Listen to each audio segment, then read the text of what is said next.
अंजनी पुत्र हनुमान हे प्रभू रामाचे परमभक्त म्हणून पूजिले जातात. हनुमान हे फक्त भगवान रामांचे परमभक्त म्हणूनच नाही, तर अपार शक्तीचे धनी आणि संकट मोचन म्हणून ओळखले जातात. आज हनुमान जयंतीनिमित्त जिल्ह्यात विविध कार्यक्रमांचं आयोजन करण्यात आलं होतं. इचलकरंजीत अनेक ठिकाणी सामूहिक हनुमान चालीसा पठण करण्यात आलं. महिलांनी पारंपरिक पद्धतीनं दुर्डी शिदोरी घेऊन मारुतीरायाला नैवेद्य अर्पण केला. प्रमुख चौकांमध्ये हनुमानाच्या मूर्तींचे दर्शन घेण्यासाठी नागरिकांनी मोठी गर्दी केली.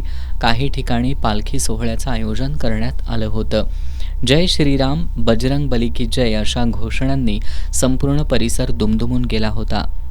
मुरगुड इथं श्रीपूजक भाट समाजाच्या वतीनं हनुमान जयंती मोठ्या भक्तिभावात आणि उत्साहात साजरी करण्यात आली.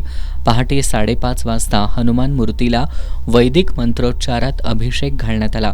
सकाळी 6:31 हनुमान जन्मकाळ साधून पूर्वेकडील सूर्योदयाच्या साक्षीनं श्रींच्या पाळण्यावर पुष्पवृष्टी करण्यात आली.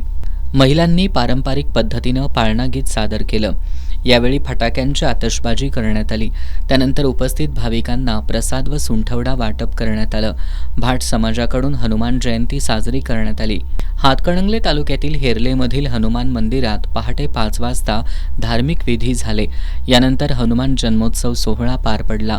फुलांनी सजवलेल्या पालखीमध्ये हनुमंताची मूर्ती आणि गदेची पूजा करून सवाद्य मंदिरास 3 प्रदक्षिणा घालण्यात आल्या. श्रीराम भक्त हनुमान की जय या जयघोषानं सारा परिसर दुमदुमून गेला.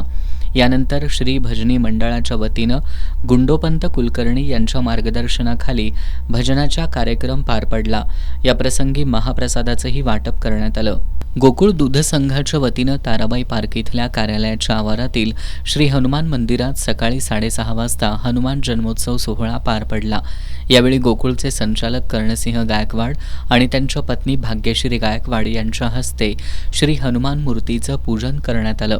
त्यानंतर पाळणा, रुद्राभिषेक, भजन आदी धार्मिक कार्यक्रम पार पडले.